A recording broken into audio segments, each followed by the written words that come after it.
வணக்க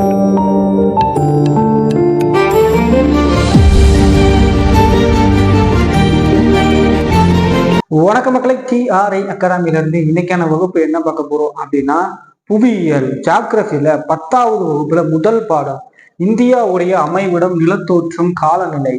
நிலத்தோற்றம் இதை பற்றியான ஒரு மிக முக்கியமான ஒரு பாடம். இப்ப குரூப் 4லயோ குரூப் 2லயோ ஜாகிரபில இருந்து 8 மதிப்பெண்கள் வருது அப்படின்னா, இந்த பாடத்திலிருந்து கிட்டத்தட்ட 2 அல்லது 3 மதிப்பெண்கள் கன்ஃபார்ம் வரும். ஏன்னா ரொம்ப இம்பார்ட்டன்ட், இதுல எல்லா விஷயங்களும் இருக்கு. ஸோ இன்னைக்கு இதை பார்க்கலாம். இதை எப்படி பார்க்க போறோம் அப்படின்னா, எங்கெங்க வரைபடங்கள் வச்சு சொல்லி தர முடியுமே. நிறைய பேருக்கு ஏன் ஆறுகளுடைய டிஸ்டன்ஸ், அது அமைந்திருக்கக்கூடிய பகுதிகள்லாம் மறக்குது அப்படின்னா, புத்தகத்தில் இருக்கிற வாசிச்சா மட்டும் பத்தாது, நம்ம மைண்ட்ல அதை ஏற்றணும். மேப்பை வச்சு நான் சொல்லித்தரேன். அதே மாதிரி புத்தகத்தில் இருக்கக்கூடிய ஒவ்வொன்றையும் வரி வரியாக பார்க்கலாம். ஸோ தொடர்ச்சியாக வீடியோ பாருங்க, வீடியோ ஸ்கிப் பண்ணாம வாங்க வீடியோக்குள்ள போகலாம். முதல்ல நம்ம பாரத்துக்குள்ள போறதுக்கு முன்னாடி இந்தியானா என்ன, அது எங்க அமைஞ்சிருக்கு, அதற்கான சில முக்கியமான குறிப்புகள் புத்தகத்துல ஒரு பக்கத்துக்கு கசகசம் கொடுத்துருப்பாங்க. அதுல இருக்கக்கூடிய முக்கியமான கீவேர்ட்ஸ் கொண்ட பாயிண்ட்ஸை நம்ம எடுத்து எழுதியிருக்கோம். வாங்க பார்க்கலாம். ஃபர்ஸ்ட் இந்தியாவை பாருங்க. இந்தியாவோட மேப் இதான் இந்தியான்னு வச்சுக்கோங்க. இதான் இந்தியா, ஓகேவா? இந்தியாவை உலகத்துல, இது உலகம் எங்க இருக்கும்? இங்க இருக்கும். அப்ப இது எந்த பகுதி? மேற்கு மற்றும் கிழக்கு பகுதிக்கு இடையே தென்பகுதி. சோ தென்பகுதியில அமைஞ்சிருக்கும் இந்தியா. சோ உலகத்துல மேற்கு மற்றும் கிழக்கு பகுதிகளுக்கு இடையே தென்பகுதியில தான் முழுவதுமாக இந்தியா அமைஞ்சிருக்கும். தென்பகுதியில, தென்கிழக்கு பகுதியில அமைஞ்சிருக்கும். ஓகேவா? சரி, இது ஃபர்ஸ்ட். இது இப்போ ஃபர்ஸ்ட் இந்தியாவை பத்தி பாருங்க. ஃபர்ஸ்ட் இந்தியா அப்படிங்கிற இந்த நாட்டை சுத்தி என்னென்ன விஷயங்கள் இருக்கு அப்படின்னா, 3 பக்கம் கடலால் சூழப்பட்டிருக்கும். ஸோ தென்பகுதியில இந்திய பெருங்கடலும், மேற்கு பகுதியில அரபிக்கடலும், கிழக்கு பகுதியில வங்காள விரிகுடாவும். ஸோ நிறைய பேருக்கு இந்த கிழக்கு மேற்கே கொஞ்சம் கன்ஃபியூஸா இருக்கும். அதுக்கு ஒரு ஷார்ட்கட் என்ன அப்படின்னா, நம்மளோட தமிழ் எழுத்துக்கள்ல ஒரு இது இருக்கு. இப்ப வடக்கு அப்படின்னா வா போடுறீங்க இல்லையா, அந்த இந்த குறி எங்கிட்டு இருக்கோ அது வடக்கு. அதே மாதிரி தெற்குல பாருங்க, அப்ப இது கீழே. அதே மாதிரி மேற்குல பாருங்க, இங்கிட்டு வருதா, அப்ப மேற்கு. கிழக்குல பாருங்க, அந்த சுழிச்சுடுறது எங்கிட்டு இருக்கோ அதுக்கு இது நேரம் இருக்குன்னா வடக்கு மேற்கு கிழக்கு தெற்கு. இப்படி ஞாபகத்துல வச்சீங்கன்னா மறக்காது. ஓகேவா? சரி, ஓகே. இப்ப இதை பார்த்துட்டோம். இப்ப உலகின் 7வது பெரிய நாடாக இந்தியா கருதப்படுகிறது பரப்பளவுல. சோ உலகில் 7வது பெரிய நாடாகவும், ஆசிய கண்டத்தில் 2வது பெரிய நாடாகவும் இந்தியா இருக்கு. சோ உலகத்தில் 7வது பெரிய நாடாகவும், ஆசிய கண்டத்தில் 2வது பெரிய நாடாகவும் இருக்கு. ஸோ இந்தியாவுடைய நிலப்பரப்பை பொறுத்த வரைக்கும் 32,87,263 சதுர கிலோமீட்டர். ஸோ 32,87,263 32,87,263 இதுதான் இந்தியாவுடைய மொத்த நிலப்பரப்புக்கான அளவு. ஸோ இந்த நிலப்பரப்பானது மொத்த புவி இருக்கு இல்லையா, இந்த புவியில இந்த அளவை எத்தனை பெர்சன்டேஜ் சொல்றாங்க அப்படின்னா 2.4%. ஸோ 2.4%. ஸோ இந்தியாவுடைய மொத்த நிலப்பரப்பு உலக அளவில் வெறும் 2.4% தான். ஸோ இந்தியாவை பொறுத்த வரைக்கும் நில எல்லை, அதாவது நிலம், ஸோ இந்த நாடு இருக்கு இல்லையா, இந்த நாடுகள்ல இருக்கக்கூடிய இதான் நில எல்லை அப்படின்னுவாங்க. ஸோ நாட்டை சுற்றி இருக்கக்கூடிய இதுக்கான அளவீடுகள் எவ்வளவு அப்படின்னா 5200 கிலோமீட்டர். ஸோ நில எல்லைகளுடைய மொத்த அளவு எவ்வளவு அப்படின்னா 5200 கிலோமீட்டர். அதுல அதிகபட்சமாக இந்த பங்களாதேஷ் இருக்கு இல்லையா, இந்த பங்களாதேஷ் தான் இந்தியாவுடன் அதிகமான எல்லையை பகிர்ந்து கொண்டிருக்கிறது. எவ்வளவு சார் அப்படின்னா 4156 கிலோமீட்டர். 4156 கிலோமீட்டர். எது அதிகமான எல்லையை பகிர்ந்து கொண்டிருக்கிறது? வங்காளம், அதாவது பங்களாதேஷ் தான் அதிகமான எல்லையை இந்தியாவுடன் பகிர்ந்து கொண்டிருக்கிறது. எவ்வளவு? 4156. அடுத்து குறைவான எல்லையை எது சார் இந்தியாவுடன் பங்கீடு போடுது அப்படின்னா ஆப்கானிஸ்தான். எவ்வளவு? 106 கிலோமீட்டர். அப்ப இது மிக முக்கியமான ஒன்று. இந்தியாவுடன் அதிகமாக எல்லையை பங்கு கொள்ளும் நாடு எதுன்னு கேட்டா பங்களாதேஷ். எவ்வளவு? 4156. குறைவான எல்லை அப்படின்னா ஆப்கானிஸ்தான், 106 கிலோமீட்டர். இது நில எல்லை. இப்ப நீர் எல்லை அப்படின்னா, நீர் கடற்கரை இருக்கு இல்லையா, இந்த இருக்கு, இது கடற்கரை, மேற்கு கடற்கரை, கிழக்கு கடற்கரை. ஸோ இந்த கடற்கரை மற்றும் இதோடைய நீளம் எவ்வளவு அப்படின்னா 1100.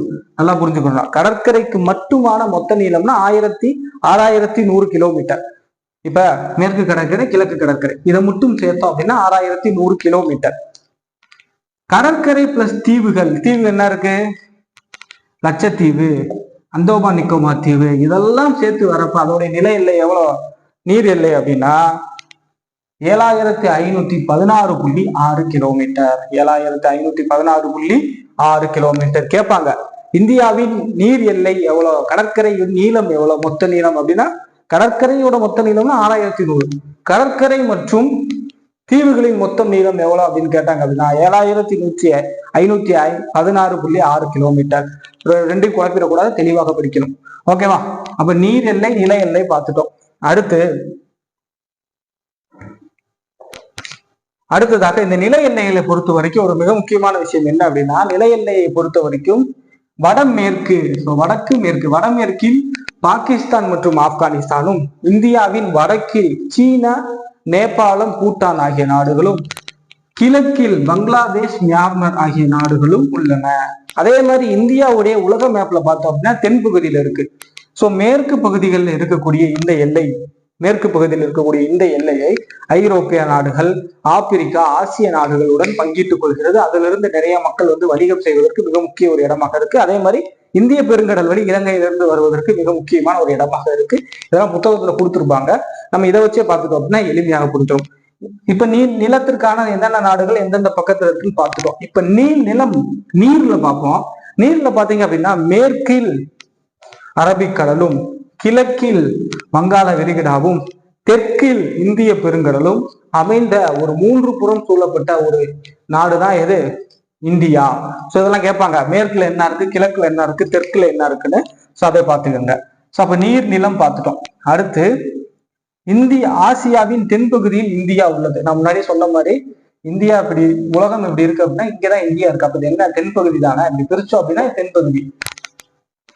தென்பகுதியில உள்ளது. இந்தியாவை துணைக்கண்டம் என்று சொல்லுவாங்க. இந்தியாவை துணைக்கண்டம் என்று சொல்லுவாங்க. அது எத்தனை பேருக்கு தெரியும்? ஏன் துணைக்கண்டம் அப்படிங்கிறாங்க அப்படின்னா பாகிஸ்தான். இந்தியாவின் துணைக்கண்டத்தில் இருக்கக்கூடிய நாடுகள் என்னென்னு கேட்பாங்க. பாகிஸ்தான், மியான்மர், பங்களாதேஷ், நேபாளம், பூட்டான், இலங்கை. இந்த 6 கண்ட்ரிகள் இந்தியாவுடன் சேர்ந்துதான் இந்தியாவே ஒரு துணைக்கண்டமாக விவரிக்கிறது. இதை தாங்க ஃபர்ஸ்ட் ஒரு 2 பேஜுக்கு இதை தான் கொடுத்துருப்பாங்க. கச நிறைய. நம்மளுக்கு ஷார்ட்கட்டா மேப் வச்சு படிச்சீங்க அப்படின்னா ரொம்ப எளிமையா இருக்கும். அப்ப மேப்ல என்னென்ன நாடுகள் எந்தெந்த பகுதியில இருக்கு, அதோட டேட்டாஸ் என்ன, இது கீவேர்ட்ஸ் நீங்க அப்படியே எழுதி வச்சு படிச்சீங்க, நோட்ஸ் மாதிரி இருக்கும். அப்ப இந்தியாவை பற்றி ஒரு பேசிக்கான ஒரு விஷயம் பார்த்துட்டோம். இதுக்கு அடுத்து இந்தியாவுடைய அமைவிடத்தை பற்றி பார்க்கலாம். எந்த தீர்க்கத்தில் அமைஞ்சிருக்கு, எந்த அச்சுரேகையில் அமைஞ்சிருக்கு அப்படிங்கிறத பார்க்கலாம். அதற்கப்புறம் ஒவ்வொரு விஷயங்களாக பார்க்கலாம். இந்த பாடப்பகுதியில மொத்தம் 6 பகுதிகள் பார்க்க போறோம். இந்தியாவை பற்றி, இந்தியாவில் இருக்கக்கூடிய 6 இயற்கை பிரிவுகளை பற்றி பார்க்கலாம். வாங்க. இந்தியாவின் அமைவிடமும் அதனுடைய பரவல்களும் பார்க்கலாம். ஃபர்ஸ்ட் அச்சரேகைனா என்ன, தீர்க்க ரேகைனா என்னன்னு தெரிஞ்சுக்கணும். அச்சரேகை அப்படிங்கிறது சரி இப்படி வருமா இப்படி வருமா நிறைய பேர் கன்ஃபியூஷன் இருக்கும். இதுக்கு ஒரு ஷார்ட்கட் என்ன அப்படின்னா, அச்சத்துல இப்படி போடுவோமா, அப்ப கோடு எப்படி போகுது, இப்படி வருது. அப்ப அச்சரேகை இப்படி ஸ்ட்ரெயிட்டா. தீர்க்க ரேகையில பாருங்க, தீ மேல போதா, அப்ப இது. அச்சரேகை அப்படின்னா கிடைமட்டமாகவும், தீர்க்க ரேகை அப்படின்னா செங்குத்தாகவும். ஞாபகத்தில் வச்சுக்கலாமா? இது ஒரு ஷார்ட்கட். அமைவிடமும் பரவலும் பார்க்கலாம். இந்தியாவுடைய அமைவிடமும் பரவலும். இந்தியாவானது 8 டிகிரி 4 வட அச்சம் முதல் 37 டிகிரி 6 வட அச்சம் வரையிலும், வடக்கு பகுதியில இந்த வடக்கு பகுதி சொல்றாங்க. அடுத்து 67 டிகிரி 7 கிழக்கு தீர்க்கம் முதல் 97 டிகிரி 25 கிழக்கம் தீர்க்கம் வரையிலும் அமைந்துள்ளது. இப்படி அதை என்ன சொல்ல வராங்க அப்படின்னா, உலகத்துல இது ஃபுல்லா அச்சம் இல்லையா, இது தீர்க்க கோடு. இதுல 8 டிகிரி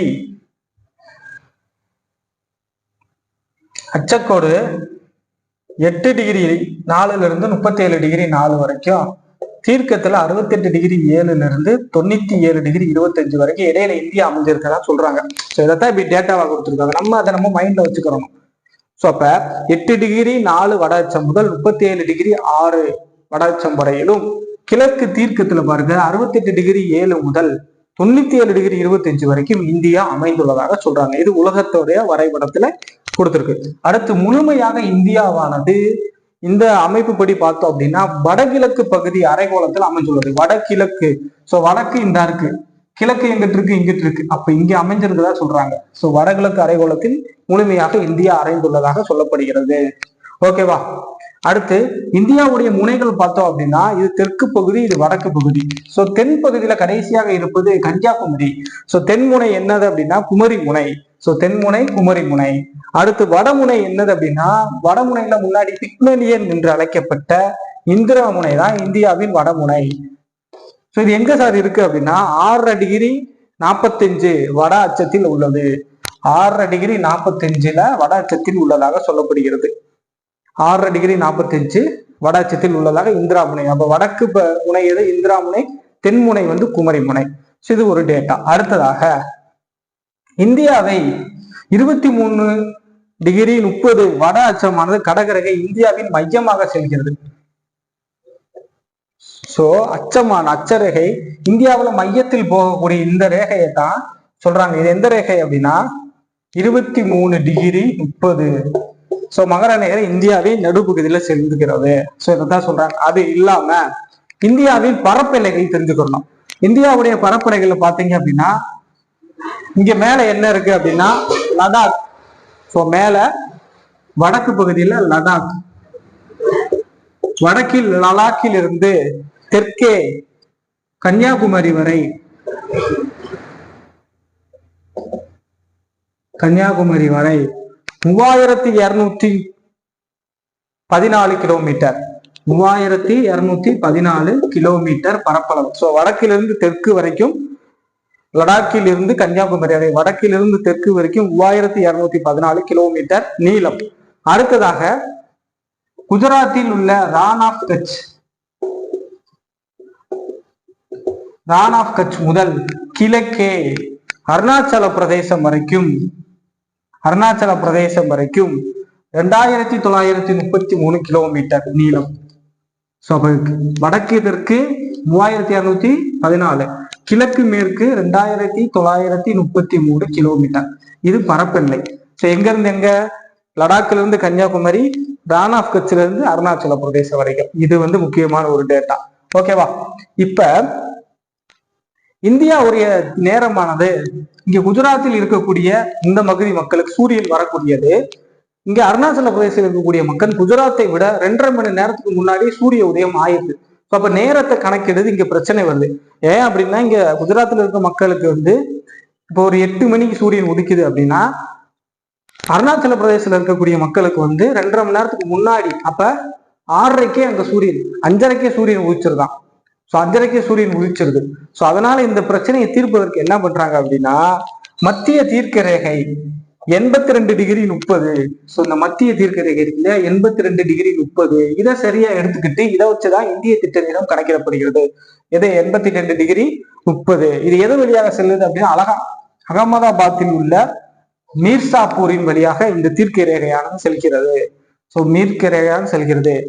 இந்திய திட்டமானது கிரீன்விச் திட்ட நேரத்தை விட 5 மணி நேரம் 30 நிமிடம் முன்னதாக உள்ளது. 5 மணி நேரம் 30 நிமிடம் முன்னதாக உள்ளது. சரிங்களா? அப்ப அமைவிடம், பரப்பு என்னன்னு பார்த்துட்டோம். இதற்கப்புறம் இயற்கையுடைய அந்த 6 பிரிவுகளை பத்தி பார்க்கலாம். இப்ப இந்தியாவுடைய முக்கியமான இயற்கை பிரிவுகள் என்னென்ன அப்படிங்கிறத பார்க்கலாம். இந்தியாவில் உள்ள வடக்கில் உள்ள கம்பீரமான இமயமலை. இந்தியா இருக்கு அப்படின்னா இப்படி இருக்கு அப்படின்னா இந்தியா, இங்க வடக்குங்கிறதுல என்ன இருக்கு? இமயமலை. தெற்கு பகுதியில் தெற்கு பகுதியில் என்ன இருக்கு? இந்திய பெருங்கடல். அழகான கடற்கரைகள். மேற்கு பகுதியில பாத்தீங்க அப்படின்னா குஜராத்ல பாலைவனங்கள். கிழக்கு பகுதியில பல்வேறு இடங்கள் இருப்பதாக சொல்றாங்க. இதைத்தான் இங்க வரிசையாக கொடுத்திருக்காங்க.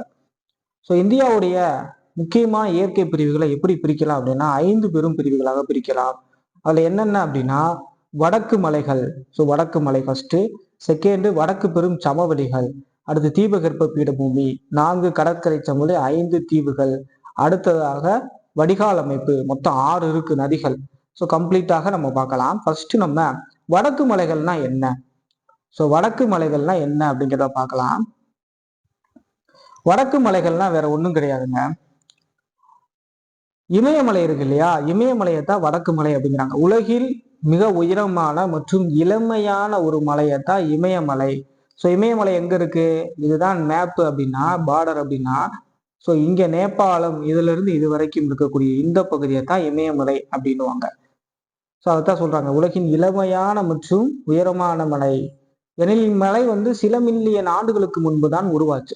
இளமையான மலைன்னு ஏன் சொல்றாங்க அப்படின்னா இது சில மில்லியன் ஆண்டுகளுக்கு முன்புதான் உருவானதாக சொல்லப்படுகிறது.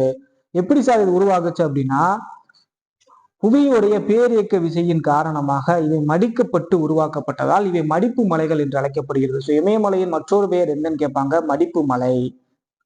ஸோ மடிப்பு மலை நான் சொன்னேன் இல்லையா, அப்போ மேப்ல இதுதான் இந்தியா அப்படின்னா இங்க மேற்கு பகுதியில் சிந்து பள்ளத்தாக்கிலிருந்து கிழக்கே பிரம்மபுத்திரா வரை இந்த மலையானது சுமார் 2500 கிலோமீட்டர் நிலவிற்கு நீண்டு உள்ளது. ஸோ வடக்கு மலைகள் எத்தனை கிலோமீட்டர் பரப்பளவிற்கு கிலோமீட்டருக்கு நீண்டு உள்ளது அப்படின்னு கேட்பாங்க, 2500 கிலோமீட்டர். சரிங்களா?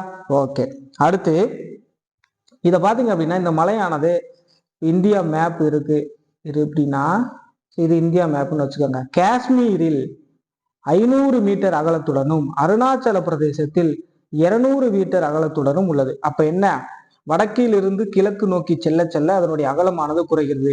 ஸோ வடக்குல காஷ்மீரில் 500 கிலோமீட்டரும் அருணாச்சல பிரதேசத்தில் 200 கிலோமீட்டர் அகலத்துடனும் இருக்கிறது. ஸோ இந்த வடக்கு இமயமலை இந்த காஷ்மீர் இருக்குல்ல, இந்த பகுதியில பாமீர் முடிச்சு அதென்ன சார் பாமீர் முடிச்சு அப்படின்னா உலகின் கூரை என்று அழைக்கப்படுகிறது. இது மத்திய ஆசியாவின் உயரமான மலைத்தொடரையும் இமயமலையும் இணைக்கும் ஒரு பகுதி. இதை பார்த்தீங்க அப்படின்னா இது கீழ் நோக்கி அமைஞ்சப்பட்ட வில் போல இருக்கும் இந்த பாமீர் முடிச்சு. ஸோ அதான் சொல்றாங்க, இந்த பாமீர் முடிச்சானது மத்திய ஆசியாவையும் இமயமலையும் இணைக்கக்கூடிய ஒரு பகுதி எது, பாமீர் முடிச்சு. சரிங்களா? இப்ப இமயமலை வடக்கு இமயமலைனா என்னென்ன விஷயங்கள் பார்த்திருக்கோம், ஒரு ஹிமாலயா. ஸோ இந்த ஹிமாலயா அப்படின்னு சொல்லக்கூடிய இந்த வார்த்தையானது சமஸ்கிருதம் சொல்லிலிருந்து வந்தது. ஸோ இதுக்கு என்ன அர்த்தம் அப்படின்னா பனியுடைய உறைவிடம். எப்போதுமே ஹிமாலயாவை பார்த்தீங்க அப்படின்னா பனி எப்போதும் உறைந்துதான் காணப்படும். ஸோ பனியின் உறைவிடம் என்று அழைக்கப்படுகிறது ஹிமாலயா. இந்தியாவிற்கு பெரும் அரணாக உள்ளது வடக்கு இமயமலை. ஸோ இந்த இமயமலையை 3 பகுதிகளாக பிரிக்கிறாங்க. ஸோ இந்த இமயமலையை 3 பகுதிகளாக பிரிக்கிறாங்க. இப்ப இந்த இருக்கு இல்லையா, இதுதான் மேப். இதுல பாருங்க, இங்க இருந்து இங்க வரைக்கும் இப்படி இருக்கும். ஸோ இந்த இமயமலையை 3 பகுதிகளாக பிரிக்க போறோம். இப்ப 1, 2, 3. ஸோ முதல், 2வது, 3வது இப்படி 3 பெரும் பகுதிகளாக பிரிக்கிறாங்க. ஸோ அதற்கு என்னென்ன பெயர் அப்படின்னா, இந்த முதல் இமயமலைக்கு டிரான்ஸ் இமயமலை. ஸோ இந்த முதல் இமயமலைக்கு என்னங்க, டிரான்ஸ் இமயமலை. அடுத்து 2வதுக்கு வெறும் இமயமலை, இமயமலைங்கிறோம்ல ஹிமாலயாஸ் அது. இந்த 3வது பகுதிக்கு கிழக்கு இமயமலை அல்லது பூர்வாஞ்சல், கிழக்கு இமயமலை அல்லது பூர்வாஞ்சல் குன்றுகள் என்று அழைக்கப்படுகிறது. ஸோ இந்த 3 பகுதி இருக்கா. இப்ப நம்ம தியரியா பார்க்கலாம், மேப்பையும் பார்க்கிறோம் தியரியும் பார்க்கிறோம். அட்டன் டயத்தில் 2ஐயும் முடிக்கிறோம். ஃபர்ஸ்ட் டிரான்ஸ் இமயமலை, அதாவது மேற்கு இமயமலைனா என்ன அப்படிங்கிறத பார்க்கலாம். இம்மலைகள் இமயமலைக்கு வடக்கே அமைந்துள்ளது. இம்மலைகள் இமயமலைக்கு இது இமயமலைக்கு வடக்கே அமைந்துள்ளதாம். ஸோ இமயமலைக்கு வடக்கே அமைந்துள்ளதுதான் இந்த டிரான்ஸ் இமயமலை. கரெக்டாக சொல்லணும் அப்படின்னா ஜம்மு காஷ்மீர், நான் உங்களுக்கு மேப்பை வச்சு சொல்றேன். மேப்பை வச்சு நீங்க பார்த்துக்கிட்டே வாங்க, உங்களுக்கு அப்போ ரொம்ப எளிமையாக புரியும். ஸோ மேப்பை வச்சு பார்ப்போம். மேப் வச்சு பார்க்குறப்ப உங்களுக்கு ரொம்ப எளிமையாக இருக்கும். இந்த இருக்கு, நல்லா பாருங்க. இமயமலை, இந்த டிரான்ஸ் இமயமலையானது ஜம்மு காஷ்மீர் இந்த இருக்கா, இந்த இருக்கு. இங்கே லடாக் இருக்கா, ஜம்மு காஷ்மீரில் மற்றும் திபேத் பீடபூமி, இதை திபேத்ன்றாங்க. ஸோ இப்படி இருக்குங்க. ஸோ இதுதான் டிரான்ஸ் இமயமலை. ஸோ அப்போ இது காஷ்மீர் மற்றும் திபேத் பகுதியில் அதிகமாக இருப்பதனால இது திபேத்தியன் இமயமலை, திபேத்தியன் இமயமலை என்று சொல்றாங்க. இது திபேத்தியன் இமயமலை என்று சொல்றாங்க. சரிங்களா? இதைத்தான் கொடுத்துருக்காங்க, திபேத்தியன் இமயமலை என்று அழைக்கப்படும். இம்மலைகள் மேற்கு மற்றும் கிழக்கு எல்லைகளில் சுமார் 40 கிலோமீட்டர் அகலத்துடனும் அதை மையப்பகுதியில் 225 கிலோமீட்டர் அகலத்துடனும், ஸோ மேற்கு மற்றும் கிழக்கு பகுதியில குறுகலாகவும் சென்ட்ரல் அகலமாக இருக்காதான் சொல்றாங்க. ஸோ மேற்கு மற்றும் கிழக்கு பகுதியில் 40 கிலோமீட்டரும் மையத்துல 225 கிலோமீட்டர் அகலத்தோடையும் இருக்கதாக சொல்லப்படுகிறது. இதுல இந்த டிரான்ஸ் இமயமானது டெர்சியா கிரானைட் பாறை என்று சொல்லக்கூடிய இந்த பாறைகளால் உருவாக்கப்பட்டது, ரொம்ப முக்கியம். ஸோ கேட்பாங்க கொஸ்டின்ல, டெர்சேரியா கிரானைட் பாறைகளால் உருவான இமயமலை எதுன்னு கேட்பாங்க, டிரான்ஸ் இமயமலை அல்லது மேற்கு இமயமலை. சரிங்களா? இங்குள்ள முக்கியமான மலை தொடர்கள் என்னென்னது அப்படின்னா ஜஸ்கார், லடாக், கைலாஸ், காரகோரம். K2 இந்தியாவின் மிக உயரமான உலை எது, கார்பின் ஆஸ்டின் K2ன்றுவாங்க. ஸோ ஜஸ்கார், லடாக், கைலாஸ், காரகோரம். ஸோ இந்த மலைகள்லாம் அமைஞ்சுள்ளது. அப்போ டிரான்ஸ் இமயமலைனா என்ன, அப்படிங்கிறத பார்த்துருக்கோம். எதுல இருந்து எது வரைக்கும் திபேத்தியன் மலை என்று அழைக்கப்படுகிறது. ஓகேவா? ஓகே. அடுத்து இமயமலைனா என்ன? இமயமலைனா என்ன? இமயமலை அப்படிங்கிறது நான் முன்னாடியே சொல்லியிருப்பேன். இங்க மேப்ல பார்த்துருப்போம். 3 பகுதியா பிடிச்சிருப்போம். இது டிரான்ஸ் சென்ட்ரல் இருக்கிறது இமயமலை, அதுக்கடுத்து வருவது கிழக்கு இமயமலை. இங்க இருக்கு இல்லையா, இந்த பகுதியை தான் இமயமலை அப்படிங்கிறவாங்க, இந்த சென்ட்ரல்ல இருக்கிற. அதை பத்தி பார்க்கலாம். இவை வடக்கு மலைகளின் மையமாக அமைந்துள்ளது. வடக்கு மலைகளுடைய மையம். இது ஒரு இளம் மடிப்பு மலை, நம்ம ஆல்ரெடி பார்த்திருப்போம். இமயமலைக்கு ஒரு மற்றொரு பேர் என்ன? மடிப்பு மலை, இளம் மடிப்பு மலை. காரணம் என்ன அப்படின்னா, வடக்கே யுரேசியாவும் தெற்கே கொடுவானாவும் இடையே நிலப்பகுதி ஒன்றை நோக்கி நகர்ந்ததால் ஏற்பட்ட அழுத்தத்தின் காரணமாக டெத்திஸ் கடல்னு சொல்லி இயற்கையில ஃபர்ஸ்ட் ஒரு கடல் இருக்கு. ஏதாவது வடக்குல யுரேசியா, தெற்குல கொடுவானா, இடையில தெட்டிஸ் கடல். இப்படி ஒவ்வொன்றா ஒன்னு நகர்றப்ப என்ன ஆகுது அப்படின்னா, ஒண்ணு மேல ஒண்ணு அடுக்கி அடுக்கி அடுக்கி இந்த மலை இமயமலை உருவாக்கப்படுது. அதனால இதை மடிப்பு மலை என்று சொல்கிறாங்க. அதனால இதை மடிப்பு மலை என்று சொல்கிறாங்க. இந்த இமயமலையில 3 பகுதி பார்க்கிறோம். மொத்தம் வடக்கு மலையில 3 பிரிவுகள், அதுல இந்த இமயமலையில 3 பிரிவுகள் இருக்கு. அது என்னென்ன சார் அப்படின்னா, பெரிய இமயமலை அதாவது இமாத்ரி, சிறிய இமயமலை இமாச்சல், வெளி இமயமலை சிவாலிக். பெரிய இமயமலை, சிறிய இமயமலை, வெளி இமயமலை, இமாத்ரி, இமாச்சல், சிவாலிக். இதை பத்தி பார்க்கலாம். இதுல மொத்தம் 3. ஃபர்ஸ்ட் பெரிய இமயமலை அல்லது இமாத்ரி என்றால் என்ன? பெரிய இமயமலை அல்லது இமாத்ரி என்றால் என்ன? இதை ஃபர்ஸ்ட் பார்க்கலாம்.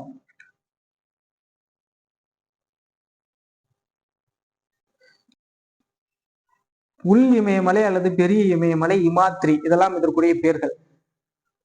சிறிய மலைகளுக்கு வடக்கே செங்குத்தாக அமைந்துள்ளது. பெரிய சிறிய இதோடைய அகலத்தை பார்த்தீங்க அப்படின்னா, இதுல மேக்சிமம் நீங்க தெரிஞ்சுக்கிற வேண்டிய இதோடைய அகலம், நீளம். இதோடைய அகலம் சராசரி 25 கிலோமீட்டரும், உயரம் 6000 கிலோமீட்டர். அப்ப இந்த 3 பகுதியிலும் அதிகமான உயரம் கொண்டது எதுன்னு கேட்பாங்க. அது இந்த உள் இமயமலை தான். எவ்வளவு? 6000 மீட்டர் உயரம். இமயமலை மற்றும் சிவாலிக் குன்றுகளை ஒப்பிடும்போது, அதாவது மற்ற 2 பகுதிகளை ஒப்பிடும்போது இங்க மலை ரொம்ப குறைவுதான். அப்ப பெரிய இமயமலைனா உங்களுக்கு 2 விஷயம் ஞாபகத்து வரணும். இதோட சராசரி அகலம் 25 கிலோமீட்டர் சார். இது 6000 கிலோமீட்டர் உயரம் சார். மற்ற 2 இமயமலைகளை கூட ஒப்பிடும்போது இங்க மலை குறைவு சார். அதைத்தான் சொல்றாங்க. அதே மாதிரி இங்க இருக்கக்கூடிய இமயமலையில பௌதீக சிதைவு குறைவாகவே உள்ளது. இதுல இருக்கக்கூடிய மிக முக்கியமானது ஒண்ணு அப்படின்னா, இங்க இருக்கக்கூடியதுதான் இந்த உள் இமயமலை அல்லது இமாத்திரையில தான் நம்ம இன்னைக்கு உலகின் மிகப்பெரிய சிகரம் என்று அழைக்கப்படக்கூடிய எவரெஸ்ட் சிகரம் உள்ளது. அதாவது எவரெஸ்ட் சிகரம் மற்றும் கஞ்சன்சங்கா. எவரெஸ்ட் சிகரம் மற்றும் கஞ்சன்சங்கா தான் இந்த இமாத்ரி என்று சொல்லக்கூடியதுல உள்ளது. எவரெஸ்ட் சிகரம் N8848 மீட்டர், அதாவது 8848 மீட்டர் உயரமும், கஞ்சன்சங்கா காட்வின் ஆஸ்டின் அப்படின்னு சொல்லக்கூடிய இந்த கஞ்சன்சங்கா 8598 மீட்டர் ஆகும்.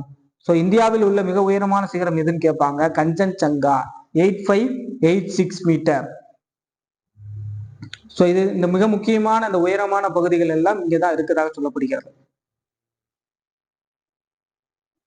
இது மற்ற 2 மலைகளை விட தொடர்ச்சியான மலைகளாக உள்ளது. தொடர்ச்சியான மலைகளாக உள்ளது.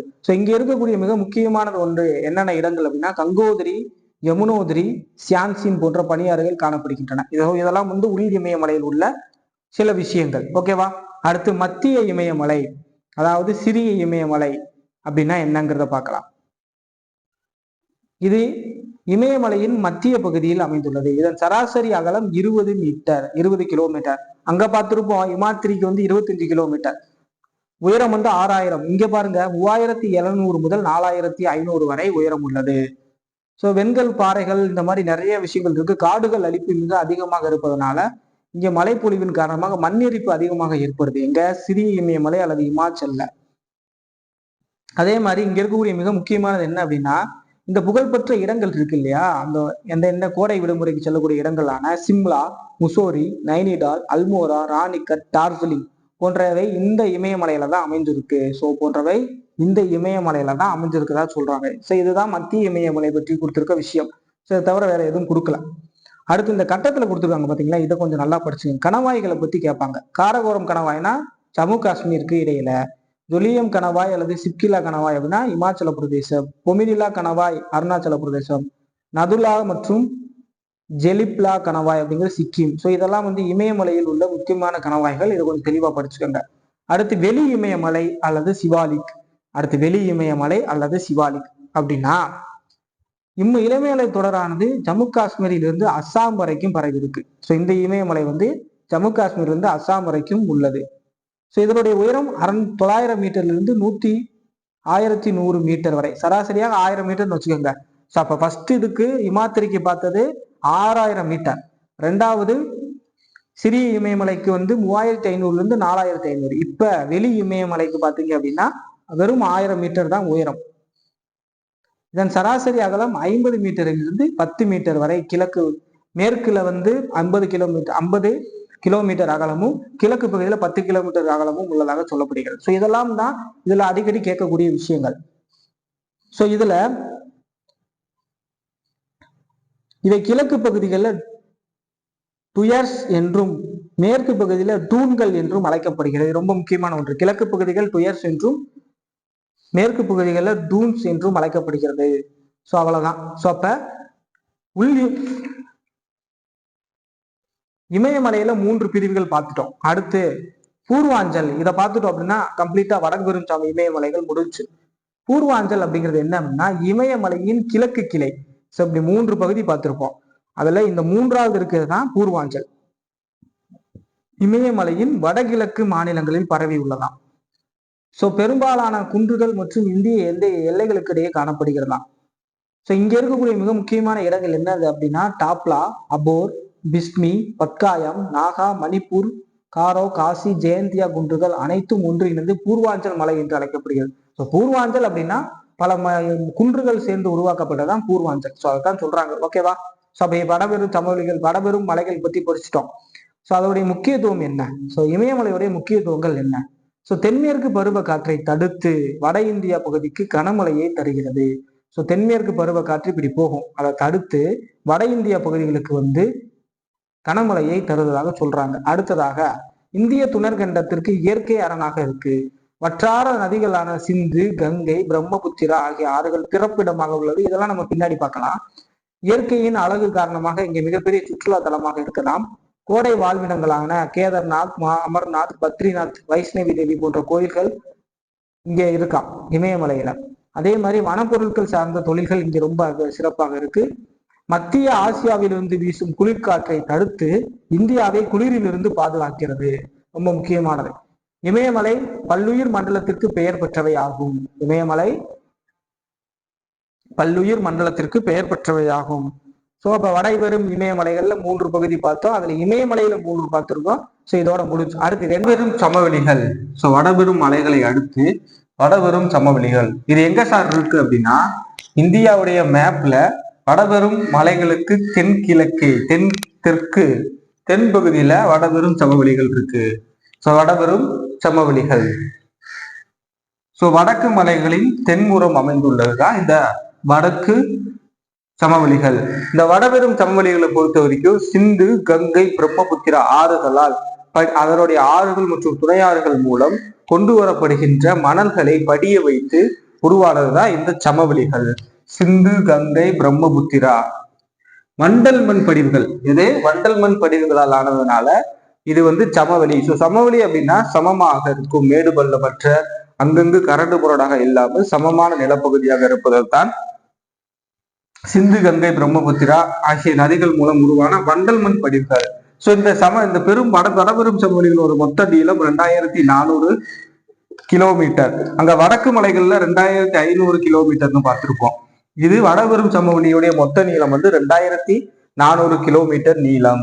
இதோடைய அகலமானது மேற்கில் இருந்து கிழக்கு நோக்கி கூடிக்கிட்டே போகும். மேற்குல இருந்து கிழக்கு நோக்கி போறப்ப கூடிக்கிட்டே போகும். இது வடபெரும் சமவெளியுடைய நீளம். 2400 முதல் 240 முதல் 320 மீட்டர் அகலம் வரைக்கும் மேற்கில் இருந்து கிழக்கு நோக்கி இதோடைய நீளமானது கூடிக்கிட்டே போகும். ஸோ இதோடைய மொத்தம் சதுர கிலோமீட்டர் எவ்வளவு அப்படின்னா இதோடைய பரப்பளவு 7 லட்சம் சதுர கிலோமீட்டர். ஸோ வடபெரும் சமவெளியுடைய மொத்த பரப்பளவு 7 லட்சம் சதுர கிலோமீட்டர். இதனுடைய மொத்த நீளம் வந்து 2400 கிலோமீட்டர். இதனால் உருவாகிறது சிந்து, கங்கை, பிரம்மபுத்திரா ஆறுகளால் கொண்டு வரக்கூடிய வண்டல் மண்கள் படிவுகளால் ஆனது. ஓகேவா? இதுல ஒரு 5 விஷயம் இருக்கு. பாபர்னா என்ன? சிம்பிளா ஷார்ட்கட் மாதிரி சொல்றேன். பாபர். சோ பாபர்னா யாருங்க? நம்ம பார்த்திருப்போம், முகலாயர்கள்ல மிகப்பெரிய மன்னர் பாபர். சோ அப்ப பெரும் மன்னர். சோ பெரும் ஞாபகத்துல வச்சுக்கோங்க. சோ அப்ப பாபர் அப்படின்னா பெரும் மணல். சோ பாபர் அப்படின்னா பெரும் மணல். இப்ப பெருமணல் இருக்கு இல்லையா, அப்போ ஜல்லியோ இல்ல பெருசாக இருக்கக்கூடிய மணல்களை கையில வச்சோம் அப்படின்னா அதில் நிறைய நுண்துளைகள் இருக்கும், நல்ல சின்ன சின்ன ஓட்டைகள் இருக்கும். அதன் வழியாக எதையாவது ஒரு தண்ணியோ இல்ல மற்ற விஷயத்தையோ ஊட்டும் போது என்ன ஆகும் அப்படின்னா நீரோடையானது அதிலிருந்து வற்றி போகும் இல்லையா, அதுதான் சொல்றாங்க. சோ பெருமணல்கள் நுண்துகள்கள் அதிகம் உள்ளதால் இதன் வழியாக செல்லும் நீரோடையானது காணாமல் போகும். சோ பாபர் பெரும் மன்னர். சோ அதனால பாபர்னா யாரு? பெரும் மன்னர்னால இது பாபருக்கு வந்து பெரும் மணல். சோ நுண்துகள்கள் அதிகமாக உள்ளதால் நீர் காணாமல் போகும். இதுல அதிகமாக இந்த விஷயம் மட்டும் தெரிஞ்சால் போது, அதே மாதிரி அதனுடைய அகலம் தெரிஞ்சுக்கணும். சோ பாபருடைய அகலமானது, பாபர் சமூகனுடைய அகலம் வந்து 8 முதல் 15 கிலோமீட்டர். அவ்வளவுதாங்க, பாபர் முடிச்சா. அடுத்து பாருங்க, தாராய்னா என்ன? தாராய்னா தாராளம். ஞாபகத்தில் வச்சுக்கோங்க, தாராய்னா தாராளம். சோ தாராளமாக, அப்ப அதிகமான ஈரப்பதம் இருக்கும். சோ அதிகமான ஈரப்பதம் இருக்கும். சோ அதிகமாக ஈரப்பதம் இருந்தா என்ன ஆகும்? அங்க அதிகமான நல்ல செழிப்பான ஈரப்பதம் இருந்தா அங்க அதிகமான காடுகள் வளரும். காடுகள் அதிகமாக இருந்தால் இங்க அதிகமான மழைப்பொழிவு இருக்கும். அதுதான், அதிகமான மழைப்பொழிவு இருக்கும். அதனால அங்க வேளாண்மை செழிப்பாக நடைபெறும். அவ்வளவுதாங்க. சோ தாராய்னா இவ்வளவுதான். சோ பாபர்னா பெருமன்னர், அப்ப பெருமணல். தாராய்னா தாராளம், அதிகமான ஈரப்பதம். அடுத்து பாங்கர். சோ பாங்கர் அப்படின்னா மேட்டு நிலப்பண். சோ மேட்டு நில பகுதியில் இருக்கக்கூடிய ஒரு மண். இது வந்து புதிய வண்டல் மண், பழைய வண்டல் மண். இது பழைய வண்டல் மண். சோ பாங்கர் அப்படின்னா மேட்டு நில மண், பழைய வண்டல் மண். இதுதான் ஞாபகத்துக்கு வரணும். பாங்கர் அப்படின்னா பழைய வண்டல் மண், மேட்டு நில பகுதியில் இருக்கக்கூடியது பாங்கர். அடுத்து காதர் அப்படிங்கிறது என்ன அப்படின்னா புதிய வண்டல் மண் அல்லது பெட் நிலம். புதிய வண்டல் மண் அல்லது பெட் நிலம். இது விவசாயத்திற்கு மிக உகந்ததான ஒரு மண். அப்ப பாங்கர் அப்படிங்கிறது பழைய வண்டல் மண், காதர் அப்படிங்கிறது புதிய வண்டல் மண், பெட் நிலம். சரிங்களா? அடுத்து டெல்டா. டெல்டானா என்ன அப்படின்னா கங்கை சமவெளிகளால் உருவாக்கப்படுகின்ற கங்கை மற்றும் பிரம்மபுத்திரா ஆறுகளால் படிய வைத்து உருவாக்கப்படுகின்ற வண்டல் மண் படிவுகளை கொண்ட உலகிலேயே மிக பெரிய மற்றும் வேகமாக உருவாகக்கூடிய சமவெளியைத்தான் டெல்டா சமவெளி. உலகின் மிகப்பெரிய சமவெளி எதுன்னு கேட்பாங்க, டெல்டா சமவெளி. இது கங்கை மற்றும் பிரம்மபுத்திரா ஆறுகளால் கொண்டு வரக்கூடிய வண்டல் மண் படிவுகளை கொண்டு உருவான சமவெளி. இதனுடைய உயர்நிலமானது சார்ல்ஸ் எனவும், இதனுடைய உயர்நிலத்தை சார்ல்ஸ் எனவும், சதுப்பு நிலத்தை பில்ஸ் எனவும் சொல்லுவாங்க. சோ உயர்நிலத்தை சார்ல்ஸ் எனவும் பில்ஸ் எனவும் சொல்லுவாங்க. சோ அப்ப 5 டைப் பார்த்திருக்கோம். சோ சமவெளியில 5 டைப். பாங்கர் பெருமணல், தாராய் அதிக ஈரப்பதம், பாங்கர் பழைய வண்டல் மண், காதர் புதிய வண்டல் மண், டெல்டா அப்படிங்கிறது கங்கை மற்றும் பிரம்மபுத்திரா ஆறுகளால் கொண்டு வரக்கூடிய சமவெளி. சரிங்களா? முடிச்சா. அடுத்து இந்த சமவெளியில ஒரு 3 டைப் இருக்கு. ராஜஸ்தான், பஞ்சாப், கங்கை, பிரம்மபுத்திரா. இந்த ராஜஸ்தான் சமவெளியானது, இந்த ராஜஸ்தான் சமவெளியை பாருங்க. இப்ப இதை நம்ம இதை பார்த்துட்டோம் இல்லையா? இதை பார்த்ததுனால இதை நம்ம டெலிட் அழிச்சிட்டு, ஏன்னா மேப் வச்சு பார்த்தா தான் தெளிவாக புரியும். இப்ப ராஜஸ்தான் சமவெளிய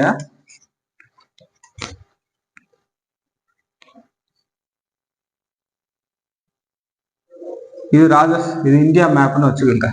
ஓகேவா? இந்த ராஜஸ்தான் தலைமை, இதுதான் ராஜஸ்தான் குஜராத் மாநிலம். ஆரவல்லி மலைத்தொடர் இங்க இருக்கு.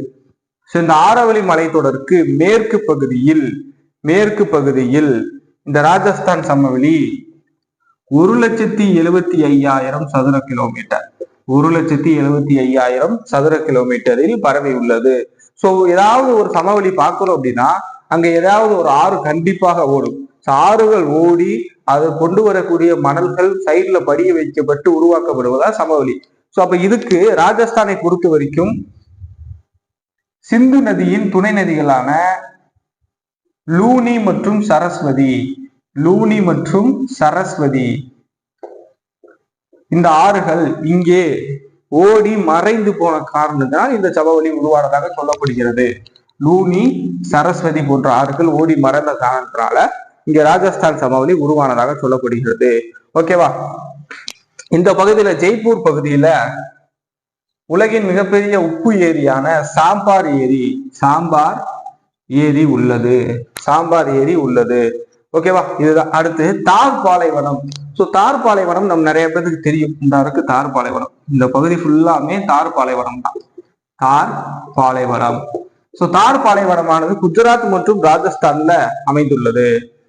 பெரும்பாலாகவும் ராஜஸ்தான்ல தான் இருக்கு. இந்த தார் பாலைவனத்தை பொறுத்த வரைக்கும் எத்தனை 2 லட்சம் சதுர கிலோமீட்டர் 2 லட்சம் சதுர கிலோமீட்டர் பரப்பளவு. தார் பாலைவனம் 2 லட்சம் சதுர கிலோமீட்டர் பரப்பளவை கொண்டது. உலகத்திலே 17வது பெரிய பாலைவனம் எதுங்க? இந்த தார் பாலைவனம். ராஜஸ்தான்ல 2/3 பங்கு இந்த தார் பாலைவனம் தான் உள்ளது. 2/3 பங்கு இந்த தார் பாலைவனம் தான் உள்ளது.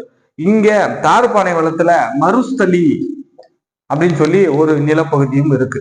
சரிங்களா? அவ்வளவுதான். அப்ப ராஜஸ்தான் சமவெளி எத்தனை? 1,75,000 சதுர கிலோமீட்டர். லூனி மற்றும் சரஸ்வதி ஆறுகள் மாதிரி ஓடி மறைந்த காரணத்தால் உருவானது அந்த ராஜஸ்தான் சமவெளி. அங்க தார் பாலைவனம் இருக்கு. தார் பாலைவனம் 2 லட்சம் சதுர கிலோமீட்டர். 3/2 பங்கு ராஜஸ்தான்ல அமைந்திருக்கு. உலகின் மிகப்பெரிய பாலைவனத்தில் 17வது இடத்தை பெற்றிருக்கு. முடிஞ்சா? ஓகே. அடுத்ததாக பஞ்சாப் ஹரியானா சமவெளி.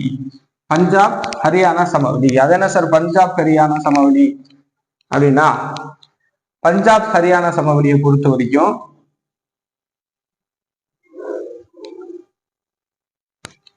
பஞ்சாப் ஹரியானா இங்க இருக்கும். பஞ்சாப் ஹரியானா இங்க இருக்கா? பஞ்சாப் ஹரியானா சமவெளியுடைய மொத்த நீளம், அதாவது மொத்த சதுர கிலோமீட்டர் 1,75,000 லட்சம் சதுர கிலோமீட்டர் பரப்பளவு. இங்க என்னென்ன நதி சார்? இங்கேயும் சிந்துவின் துணை நதிகளான சட்லஜ், ராவி, பியாஸ் போன்ற இந்த 3 நதிகள் ஓடி உருவானதுதான் இந்த பஞ்சாப் ஹரியானா சமவெளி. சரிங்களா? பஞ்சாப் ஹரியானா சமவெளி. அவ்வளவுதான். அடுத்ததாக கங்கை சமவெளி அப்படிங்கிறது எங்க இருக்கு அப்படின்னா இங்க இருக்கு. இதைத்தான் கங்கை சமவெளி. கங்கை சமவெளியானது மேற்குல யமுனை ஆற்றில் இருந்து கிழக்கே வங்காளதேசம் வரை பரவி இருப்பதுதான் இந்த கங்கை சமவெளி. இதோடைய பரப்பளவு எவ்வளவு அப்படின்னா 3.75 லட்சம் சதுர கிலோமீட்டர் இருக்கிற சமவெளியில இது மிகப்பெரிய சமவெளி. இங்க எந்தெந்த நதிகள்? கங்கை சமவெளினால கங்கையோட துணை நதிகளான காக்ரா, கான்டக், கோசி, யமுனை, சாம்பல், பெட்வா போன்ற இந்த துணை நதிகள் ஓடி உருவானதுதான் இந்த கங்கை சமவெளி. சரிங்களா? அடுத்து பிரம்மபுத்திரா சமவெளி. பிரம்மபுத்திரா சமவெளி இங்க இருக்கு. பிரம்மபுத்திரா சமவெளி இது எங்க இருக்கு? அசாம் மாநிலம். பெரும் பகுதி எங்க இருக்கும் அப்படின்னா அசாமில்.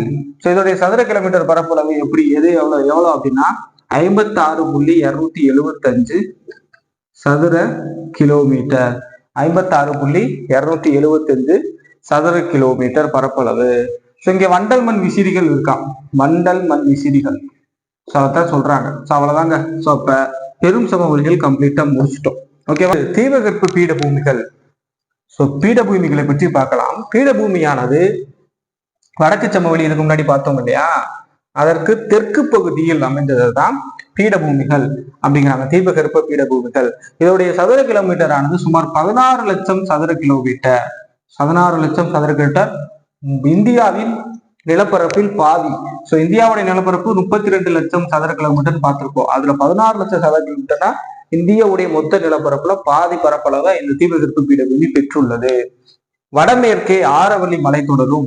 இதோடைய எல்லைகள் வடமேற்கு பகுதியில ஆரவல்லி மலைத்தொடரும் இங்க இருக்கும். ஆரவல்லி மலைத்தொடர் மேற்கு பகுதியிலும், மேற்கு பகுதியில மேற்கு தொடர்ச்சி மலரும், கிழக்கு பகுதியில கிழக்கு தொடர்ச்சி மலையும் இதனுடைய எல்லைகளாக உள்ளது. இதனுடைய சுமார் 600 மீட்டர் உயரம் கொண்டது. ஸோ இதனுடைய உயரம் எவ்வளவு? சுமார் 600 மீட்டர் உயரம். 600 மீட்டர் உயரம் கொண்டது தீபகற்ப பீடபூமி. இங்க இருக்கக்கூடிய மிக முக்கியமான இந்த தீபகற்ப பீடபூமியில் இருக்கிறதுலே மிக உயரமான சிகரம் எது அப்படின்னா ஆனைமுடி சிகரம். 2695 கிலோமீட்டர், 5 மீட்டர், 2695 மீட்டர். ஸோ அப்ப தீபகற்ப பீடபூமியோட இன்ட்ரோடக்ஷன் இதுதான். இப்ப இந்த தீபகற்ப பீடபூமி இதுதான் வைங்க. இத இடையில நர்மதை ஆறு இந்த தீபகற்ப பீடபூமியை 2 பகுதியா பிரிக்குது. இது ஒரு பகுதி, இது ஒரு பகுதி. வடபகுதிய மத்திய உயர்நிலம் என்றும் தென்பகுதிய தக்கான பீடபூமி என்றும் சொல்லுவாங்க. சரிங்களா? அப்ப இந்த தீபகற்ப பீடபூமியை நர்மதை ஆறு 2 பகுதிகளாக பிரிக்குது. அதுல வடபகுதிய மத்திய உயர்நிலம் என்றும் தென்பகுதிய தக்கான பீடபூமி என்றும் சொல்லுவாங்க. இப்ப இந்த மத்திய உயர்நிலம்னா என்னங்கிறத பார்க்கலாம். சோ மத்திய உயர்நிலம்னா என்ன? வடபகுதியை தான் மத்திய உயர்நிலம் அப்படிங்கிறோம். ஆரவல்லி மலைத்தொடர். சோ ஆரவல்லி மலைத்தொடர் இருக்கு இல்லையா, இந்த இருக்கு ஆரவல்லி மலைத்தொடர். சோ ஆரவல்லி மலைத்தொடருக்கு கிழக்கு, ஆரவல்லி மலைத்தொடருக்கு கிழக்கு பகுதியில் அமைந்துள்ளதுதான் இந்த மத்திய உயர்நிலம். மத்திய உயர்நிலம் வடமேற்காக, வடக்கு மேற்காக குஜராத் இந்த இருக்கு, குஜராத் ராஜஸ்தான் வழியாக டெல்லி வரை, சோ குஜராத் ராஜஸ்தான் வழியாக டெல்லி வரை சுமார் 700 கிலோமீட்டர், எவ்வளோ 700 கிலோமீட்டர் வரை பரவி உள்ளதுதான் இந்த மத்திய உயர்நிலம். சோ இதனுடைய உயரமானது டெல்லி பகுதியில 400 மீட்டராகவும் அதன் தென்மேற்கு பகுதியில 1500 மீட்டராகவும் உள்ளது. அப்ப டெல்லி பகுதியில, மேற்கு பகுதி டெல்லியில 400 மீட்டர் உயரமாகவும் தென்மேற்கு பகுதியில் 1500 மீட்டர் உயரமாகவும் உள்ளது. சோ இது மத்திய உயர்நிலம். இந்த மத்திய உயர்நிலத்தில் உள்ள இந்த ஆரவல்லி மலைத்தொடரில் மிக உயரமான சிகரம் எது அப்படின்னா அது குருசிகார்.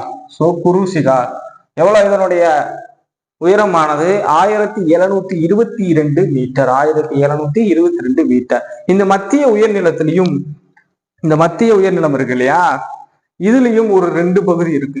அது நம்ம மேப் வச்சு பார்த்தா தான் உங்களுக்கு தெளிவா தெரியும். இந்த மத்திய உயர்நிலம் இருக்கு இல்லையா, இதுலயும் ஒரு 2 பகுதி இருக்கு.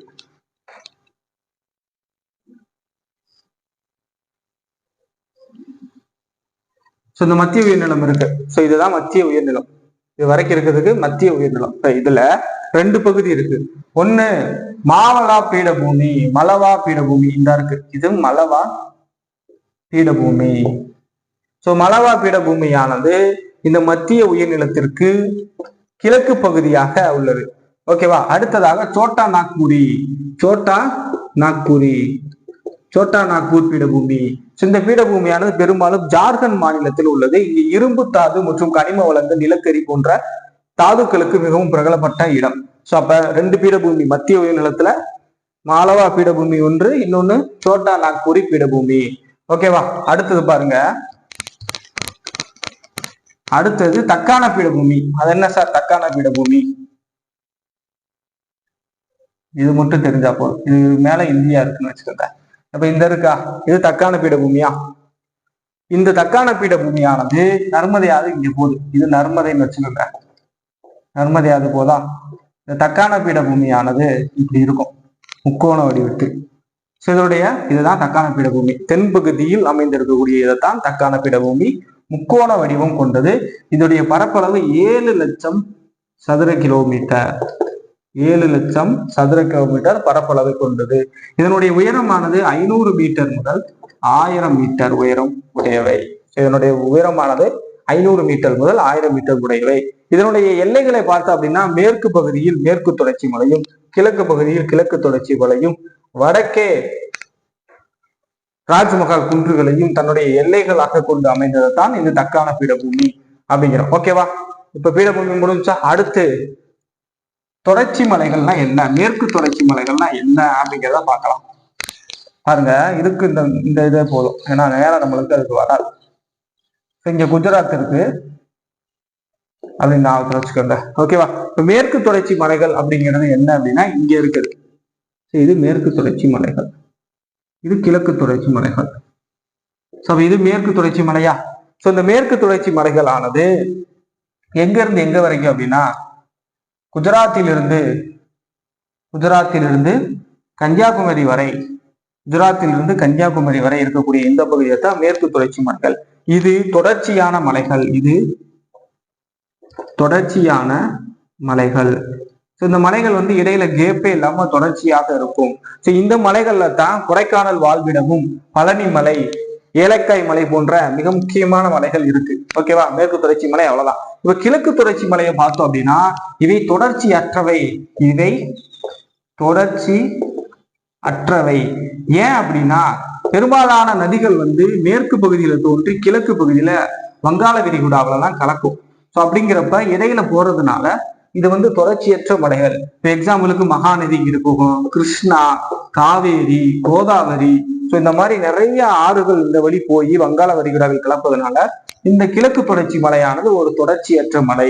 அதே மாதிரி மேற்கு தொடர்ச்சி மலையும் கிழக்கு தொடர்ச்சி மலையும் இணைந்து பகுதி எது அப்படின்னா நீலகிரி. கேட்பாங்க கொஸ்டின்ல, மேற்கு தொடர்ச்சி மலையும் கிழக்கு தொடர்ச்சி மலையும் சந்திக்கும் இடம் எதுன்னு கேட்பாங்க, நீலகிரி. சரிங்களா? அவ்வளவுதான். மேற்கு தொடர்ச்சி மலையும் கிழக்கு தொடர்ச்சி மலையும் பற்றி அவ்வளவுதான் கொடுத்துருக்காங்க. அடுத்து இது முடிஞ்சு. அடுத்து கடற்கரை சமவெளிகள் என்னென்ன அப்படிங்கிறத பார்க்கலாம். கடற்கரை சமவெளிகள் என்னென்ன அப்படிங்கிறத பார்த்துடலாம். சோ இந்த இருக்கு கடற்கரை சமவெளிகளை பொறுத்த வரைக்கும் ரெண்டு பார்க்க போறோம். மேற்கு கடற்கரை சமவெளி, கிழக்கு கடற்கரை சமவெளி. அதெல்லாம் சார் மேற்கு கடற்கரை சமவெளி இந்த இருக்கு. இது இங்க என்ன பார்த்தோம், உள்பகுதி என்னன்னு பார்த்தோம், மேற்கு தொடர்ச்சி மலை. ஸோ இந்த மேற்கு தொடர்ச்சி மலைக்கும் இந்த வங்காள இங்கிட்டு அரபிக்கடல் இங்கிட்டு வந்து வங்காள விரிகுடா.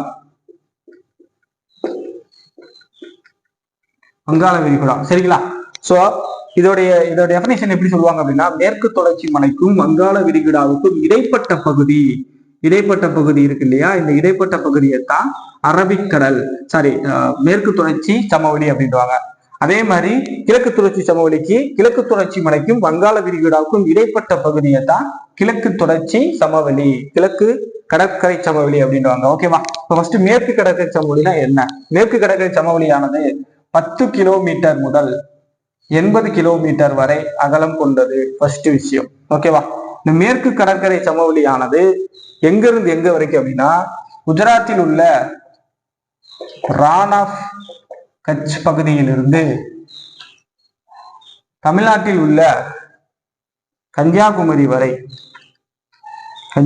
வரை பரவி இருப்பதுதான் இந்த மேற்கு கடற்கரை சமவெளி. ஓகேவா? இதோடைய அகலம் எவ்வளவு? 10 கிலோமீட்டர் முதல் 80 கிலோமீட்டர்.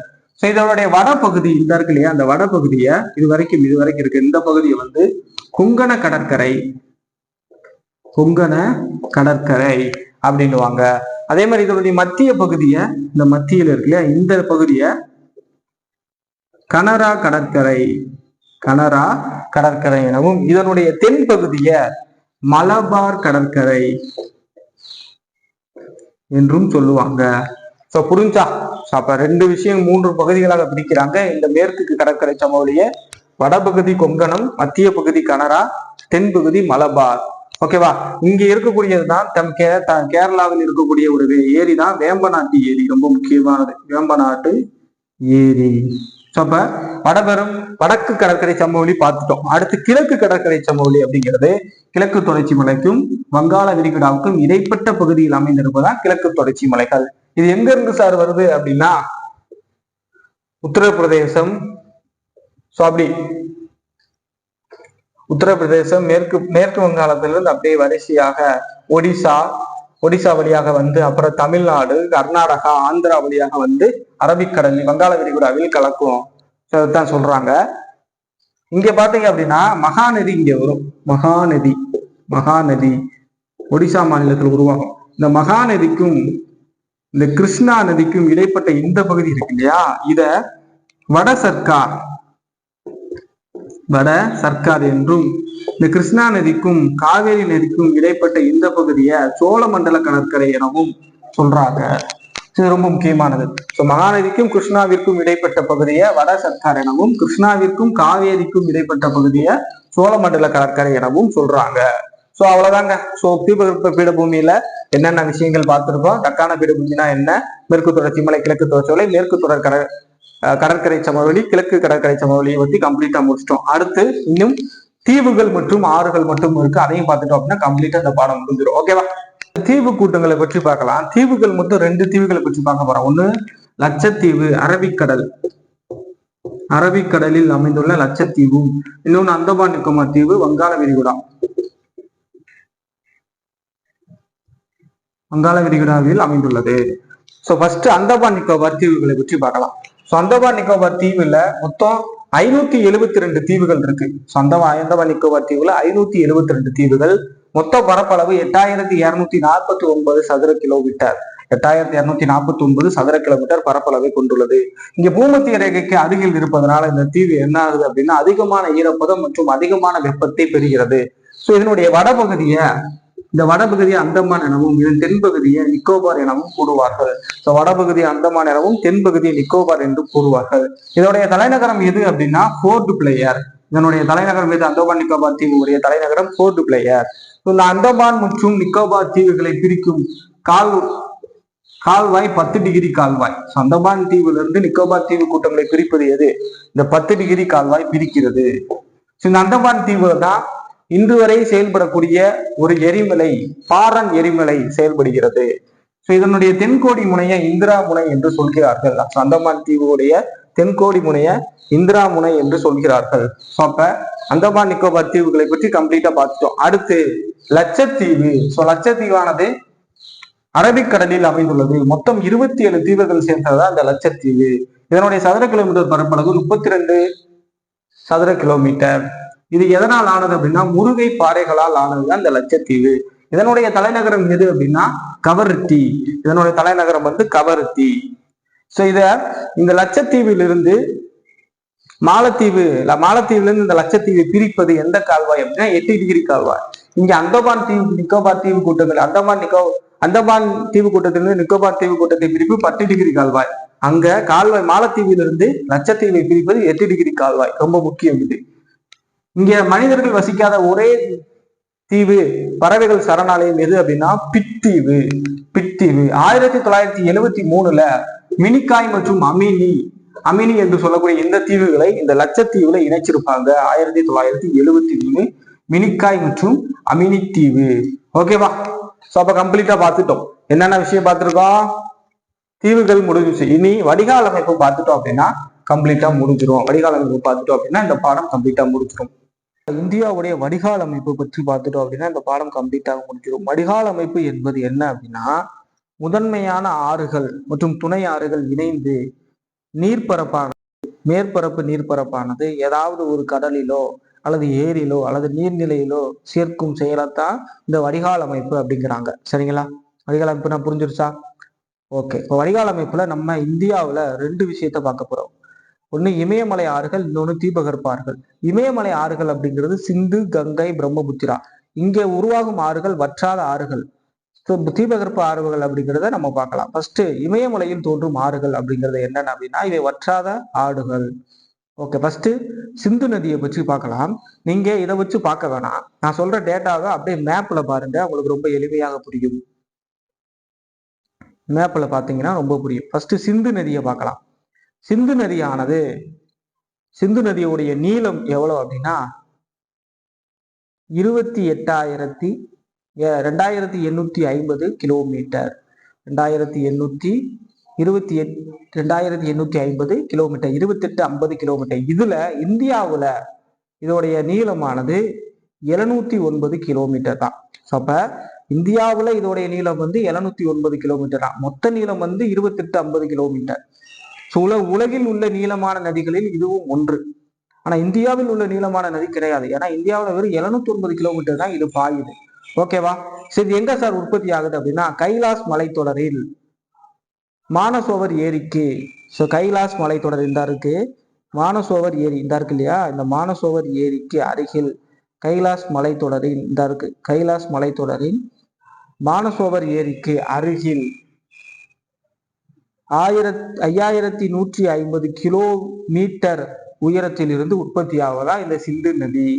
ஸோ அப்போ சிந்து நதியோட மொத்த நீளம் இப்படி ஞாபகத்தை வச்சுக்கணும். ஷார்ட்கட் 28 வயசுடைய பெண் வந்து 50 வயசுடைய ஆண் மகனை திருமணம் செய்துக்கிட்டா. ஸோ அவங்களுக்கு 7 பெண் குழந்தையும் 9 ஆண் குழந்தையும் இருந்துச்சு. ஸோ அப்போ 28 வயசு உள்ள பெண் 50 வயசு உள்ள ஆண் மகனை திருமணம் செஞ்சுக்கிட்டார் அப்படிங்கிறது மொத்த நீளம். அவங்களுக்கு 7 பெண் குழந்தைகளும் 9 ஆண் குழந்தைகளுங்கிறது இந்தியாவில் உள்ள நீளம். ஸோ இந்த மாதிரி உங்களுக்கு எப்படி ஞாபகத்தில் இருக்கோ அதுக்கேற்ற மாதிரி ஷார்ட்கட் போட்டுக்கோங்க. ஸோ மானசோவர் ஏரியிலிருந்து உற்பத்தி ஆகிறது 5150 கிலோமீட்டர் 5150 உற்பத்தி ஆகிறது. இந்த நதியுடைய மொத்த வடிகால் அமைப்பு பார்த்தீங்க அப்படின்னா 11,65,500 11,65,500 சதுர கிலோமீட்டர். ஆனா இந்தியாவுல 3,21,289 கிலோமீட்டர் தான் இந்தியாவுல பரவுது.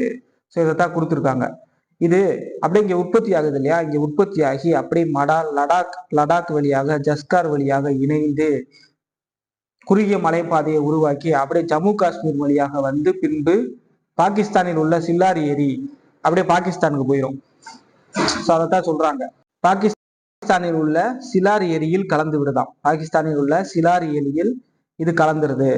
ஸோ அப்ப மானசோவர் ஏரி கைலாஷ் மானசோவர் பகுதியிலிருந்து உற்பத்தியாகி லடாக் ஜஸ்கர் வழியாக வந்து ஜம்மு காஷ்மீர் வழியாக வந்து பின்பு அப்படியே பாகிஸ்தான் வழி போகிறது. ஸோ இதுதான் நம்ம சிந்து நதியுடைய அமைப்பு. சரி, இப்ப சிந்து நதியுடைய துணை நதிகள் என்னென்ன? ஜீலம், சினாப், ராவி, பியாஸ், சட்லஜ். இந்த இருக்கு பார்த்தீங்களா, இது போல சிந்து நதியுடைய துணை நதிகள். சிந்து நதியுடைய ஜீலம், சினாப், ராவி, பியாஸ், சட்லஜ். ஸோ இதுல சிந்து நதியின் துணை நதிகளில் மிக நீளமானது எதுன்னு கேட்பாங்க. மிகப்பெரியது எது அப்படின்னா சினாப். இந்த சினாப் இருக்கு இல்லையா, அந்த சினாப் நதி தான் சிந்து நதியுடைய மிக நீளமானது. அப்ப சிந்து நதியை பற்றி பார்த்தோமா. அடுத்ததாக கங்கை நதியை பற்றி பார்க்கலாம். ஸோ கங்கை நதியுடைய மொத்த பரப்பு எவ்வளவு அப்படின்னா 8,61,404 கிலோமீட்டர் தான்.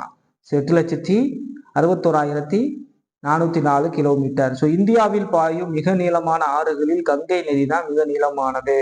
சரிங்களா? சரி, இது எங்க சார் உற்பத்தி ஆகுது? கங்கை நதி எங்க உற்பத்தி ஆகுறதுன்னு பார்க்கலாம். கங்கை நதியானது உத்தரகாண்ட் மாநிலத்தில் உள்ள உத்தர்காசி என்னும் மாவட்டத்தில் 1010 மீட்டர் உயரத்தில் கங்கோத்ரி பனியாற்றில் இருந்து பகிரதி என்னும் பெயரில் உற்பத்தி ஆகிறது. இங்கே உற்பத்தி ஆகுதான். சோ கங்கோத்ரி என்னும் பெயருடைய பனியாற்றில் இருந்து பகிரதி. ஸோ இது உற்பத்தி ஆகும் போது இதனுடைய பெயர் வந்து பகிரதியா. ஸோ அப்போ உத்தரகாண்ட் மாநிலத்தில் உத்தர்காசி மாவட்டத்தில் 7,10 மீட்டர் உயரத்தில் கங்கோத்ரி பனியாற்றிலிருந்து பகிரதி என்னும் பெயரில் இது உற்பத்தி ஆகிறது. இதோடைய நீளமானது 25 கிலோமீட்டர் நீளம். இந்த 25 கிலோமீட்டருமே இந்தியாவில தான் பாய்கிறது. ஸோ அப்போ இந்தியாவில் பாயக்கூடிய மிகப்பெரிய நதிகளில் ஒன்று இது. ஓகே, இதோடைய துணை ஆறுகளை பொறுத்த வரைக்கும் 2 பகுதிகளாக பிரிக்கிறாங்க. 2 பகுதிகளாக. ஸோ வடக்கு பகுதி மற்றும் தெற்கு பகுதி. வடக்கு பகுதி ஃபுல்லா கா வரிசையில அமையும். இதோடைய துணையாறுகள் பேர் ஃபுல்லா கா வரிசையில் அமையும். இது ஒரு ஹிண்டா ஞாபகத்தில் வச்சுக்கோங்க. இந்த இருக்கு வடக்கு பகுதி. வடக்கு பகுதியில பாருங்க, கங்கையோட துணையாறுகள் இந்த காக்ரா, கான்டாக், கோசி. ஸோ இதெல்லாம் என்ன கா வரிசையில இருக்கா. ஸோ அப்போ வடக்கு பகுதியெல்லாம் கா வரிசையில இருக்கும்.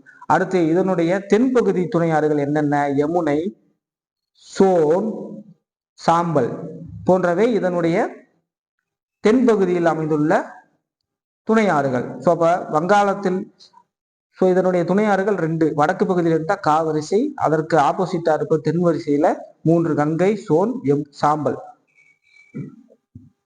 யமுனை, சோன், சாம்பல். ஓகேவா? இது வங்கதேசத்திற்குள்ள போறப்ப இதை வந்து பத்மா என்று அழைப்பாங்க. கங்கையை வந்து பத்மா என்று வங்கதேசத்துல அழைப்பாங்க. கங்கைய பத்மா என்று வங்கதேசத்தில் அழைப்பாங்க. இந்த கங்கை சமவெளியும் இந்த கங்கை நதியும் இந்த பிரம்மபுத்திரா நதியும் இணைந்து உலகில் மிகப்பெரிய டெல்டாவை உருவாக்கி பின் வங்காள விரிகுடாவில் கலக்கிறது. நம்ம ஆல்ரெடி பார்த்திருப்போம், அந்த டெல்டா பகுதியை பார்த்திருப்போம் இல்லையா, அதைத்தான் சொல்றாங்க. ஓகே, ஸோ அப்போ கங்கையை பற்றி பார்த்துட்டோம். அடுத்து பிரம்மபுத்திரா ஆற்று தொகுப்புனா என்ன? பிரம்மபுத்திரா ஆற்று தொகுப்புனா என்ன அப்படிங்கிறத பார்க்கலாம். பிரம்மபுத்திராவை பொறுத்த வரைக்கும் கைலாஷ் மலைத்தொடர் திபேத்தில் உள்ள மானசோவர் ஏரி, இதுவும் அங்கேதான் உற்பத்தி ஆகும். இதுவும் அதே 5150 மீட்டர். ஆல்ரெடி நம்ம கங்கை சிந்து நதியும் அதே தான், மானசோவர் ஏரியில தான் 5150 மீட்டர் உயரத்திலிருந்து உற்பத்தி ஆகும். இதுவும் அதே தான். இது எங்க உற்பத்தி ஆகும் அப்படின்னா செமாயூட்டங் என்ற பணியாற்றிலிருந்து உற்பத்தி ஆகும். செமாயூட்டங் என்ற பணியாற்றிலிருந்து உற்பத்தி ஆகும். இதோடைய மொத்த வடிகால் அமைப்பை பொறுத்த வரைக்கும் 5,80,000 சதுர கிலோமீட்டர். அதுல இந்தியாவுல 1,94,411 கிலோமீட்டர் தான் பாய்கிறதாம். ஸோ திபேத்ல இதோடைய பேர் என்ன அப்படின்னா சாங்போக் என்ற பெயரில் அழைக்கப்படுகிறது. திபேத் இந்த பகுதியில இதோடைய பேர் வந்து சாங்போக். சாங்போங் அப்படின்னா தூய்மை என்று அர்த்தம். சாங்போங் என்றால் தூய்மை என்று அர்த்தம். இதோடைய மொத்த நீளமானது 2,900 கிலோமீட்டர். இது இந்தியாவில் பாயும் நீளம் வந்து வெறும் 900 கிலோமீட்டர் தான். ஓகேவா? ஓகே. ஸோ பிரம்மபுத்திரா ஆறு அருணாச்சல பிரதேசம் தான் இருக்கு பார்த்தீங்களா, அருணாச்சல பிரதேச வழியாக வந்து திகாங் என்ற மலை இடுக்கின் வழியாக வந்து அப்படியே இந்தியாவுள்ள வருதாம். திகாங் என்ற மலை இடுக்கு அருணாச்சல பிரதேசத்தின் வழியாக வருகிறது. இதனுடைய துணை ஆறுகளை பொறுத்த வரைக்கும் மானஸ், திஸ்டா, சுபன்ஸ்ரீ, பாரக், ஸோ இதெல்லாம் இதனுடைய துணை நதிகள். ஸோ வங்காளத்தில் யமுனா என்றும், ஸோ வங்காளத்துல இத பிரம்மபுத்திராவை யமுனா என்றும், கங்கை நதியோட இந்த பிரம்மபுத்திர ஆறு இணையிறப்ப மேக்னா என்றும் அழைக்கப்படுகிறது. இதெல்லாம் ப்ரீவியஸ் இயர்ல கேட்கக்கூடிய கொஸ்டின் கேட்பாங்க. பத்மா நதி என்று அழைக்கப்படுவது எது? கங்கை நதி. ஸோ அதுக்கப்புறம் இது கேட்பாங்க, ஜமுனா என்று அழைக்கப்படுவது எது? வங்காளத்தில் பிரம்மபுத்திராவை ஜமுனா என்று அழைப்பார்கள். மேக்னா என்று அழைக்கப்படுவது கங்கை ஆற்றும் பிரம்மபுத்திர ஆறும் இணையும் போது அதை மேக்னா என்று அழைக்கிறாங்க. ஸோ அவ்வளவுதாங்க. ஸோ 3 நதிகளை பற்றி பார்த்துட்டோம். தீபகற்ப அதாவது இமயமலை ஆறுகளை பற்றி 3 ஆறுகள் பார்த்துட்டோம். இதோட இமயமலையில் தோன்றும் ஆறுகளுடைய சிறப்புகள் என்ன அப்படின்னா நீளமானவை மற்றும் அகலமானவை, வற்றாத நதிகள், எல்லா காலத்திலையும் அதுல தண்ணி இருக்கும். நீர்மின் நிலையங்களுக்கு உற்பத்திக்கு இயலாதது, ஆனால் ஆற்றின் மத்திய மற்றும் கீழ்நிலை போக்குவரத்திற்கு ஏற்றது. ஓகே, இப்ப தீபகற்ப ஆறுகள்னா என்னென்ன? தீபகற்ப பகுதியில் உற்பத்தியாகும் ஆறுகளை வந்து தீபகற்ப ஆறுகள் அப்படிங்கிறாங்க. இங்க உற்பத்தியாகும் ஆறுகள் பொறுத்த வரைக்கும் ஆறுகள் உள்ள நீரானது வற்றும், அவ்வளவுதான். அதுக்கு வித்தியாசம். கிழக்கு நோக்கி பாயும் ஆறுகள், மேற்கு நோக்கி பாயும் ஆறுகளை பற்றி பார்க்க போறோம். ஃபர்ஸ்ட் கிழக்கு நோக்கி பாயும் ஆறுகள். கிழக்கு நோக்கி பாயும் ஆறுகள் கோஹிமா, இப்படி ஞாபகத்தில் வச்சுக்கோங்க. மகாநதி, கோதாவரி, கிருஷ்ணா, காவேரி. சரி, நம்ம மேப்ல வச்சு பார்த்தா தான் உங்களுக்கு புரியும். டேட்டா நான் சொல்றத அப்படியே நீங்க பார்த்துக்கிட்டே வாங்க. ஃபர்ஸ்ட் மகாநதி. இந்த இருக்கு மகாநதி. இந்த மகாநதியை பற்றி பார்க்கலாம். மகாநதியானது சத்தீஸ்கர் மாநிலத்தில் உள்ள ரைகார், இந்த பகுதியோட பேர் என்ன அப்படின்னா ரைகார். ஸோ ராய்ப்பூர் இருக்கு இல்லையா, ராய்ப்பூர் மாவட்டத்தில் சிகாவிற்கு அருகில் உற்பத்தி ஆகிறது. ஒடிசா மாநிலத்தின் வழியாக அப்படியே வந்து வங்காள விரிகுடாவில் கலக்குது. ஸோ எங்க? சத்தீஸ்கர் மாநிலத்தில் உள்ள ராய்ப்பூர் மாவட்டத்தில் சிகா என்ற இடத்தில் இருந்து உற்பத்தியாகி ஒடிசா மாநிலத்தின் வழியாக வங்காளக்கடலில் கலக்கிறது. இதனுடைய நீளமானது 851 கிலோமீட்டர். 851 கிலோமீட்டர், அவ்வளவுதான். ஸோ இதனுடைய துணை நதிகள் என்னென்ன அப்படிங்கிறத பார்க்கலாம். ஸோ இதனுடைய துணை நதிகள் சீநாத், டெலன், சாத்தூர், சிட்ராலா, கெங்குட்டி. ஸோ இதெல்லாம் இதனுடைய துணை ஆறுகள், அவ்வளவுதாங்க. ஸோ மகாநதி முடிஞ்சா அடுத்து கோதாவரி இதா இருக்கு. கோதாவரியானது தீபகற்ப இந்தியாவில் பாயும் ஆறுகளிலே மிக நீளமான ஆறு எது அப்படின்னா கோதாவரி ஆறு. இதனுடைய நீளம் வந்து 1465 கிலோமீட்டர் நீளம். 1465 கிலோமீட்டர் நீளம். இது எங்க இருந்து வருது அப்படின்னா மகாராஷ்டிரா மாநிலத்தில் உள்ள நாசிக் மாவட்டத்தில் அமைந்துள்ள மேற்கு தொடர்ச்சி மலையிலிருந்து உற்பத்தி ஆகிறது. இந்நந்திய விருத்த கங்கா என்று அழைக்கப்படுகிறார்கள். இது எங்க உற்பத்தி ஆகுது? மகாராஷ்டிரா மாநிலத்தில் நாசிக் மாவட்டத்தில் உள்ள மேற்கு தொடர்ச்சி மலையிலிருந்து உற்பத்தி ஆகிறது. இதற்கு விருத்த கங்கா என்று பெயர். இதனுடைய மொத்தம் சதுர கிலோமீட்டர் பரப்பளவு 3.13 லட்சம் சதுர கிலோமீட்டர் பரப்பளவை கொண்டுள்ளது. ஸோ இதனுடைய துணை ஆறுகள் என்னென்னங்கிறத பார்க்கலாம். பூர்ணா, பென்னகங்கா, பிரினிதா, இந்திராவதி, சால், சலாமி இவற்றின் துணை ஆறுகள். இவை ராஜமுந்திரிக்கு அருகில் கௌதமி மற்றும் வசிஷ்டா என்று 2 கிளைகளாக பிரிகிறது. இந்த பாத்தீங்களா, 2 கிளைகளாக பிரியுதுல, 2 கிளையா பிரியுதா ராஜமுந்திரிக்கு அருகில. இதுல ஒண்ணு கௌதமி, இன்னொன்னு வசிஷ்டா. ஸோ கௌதமி மற்றும் வசிஷ்டா என்ற 2 கிளைகளாக பிரிந்து டெல்டாவை உருவாக்கி பின்பு வங்காள விரிகுடாவில் கலக்கிறது. ஸோ இங்கேதான் இது கலக்கிற இடத்துல இந்த கொல்லேரி ஏரி இருக்கு இல்லையா, அந்த கொல்லேரி ஏரி அமைஞ்சிருக்கு. ஸோ அவ்வளவுதான்.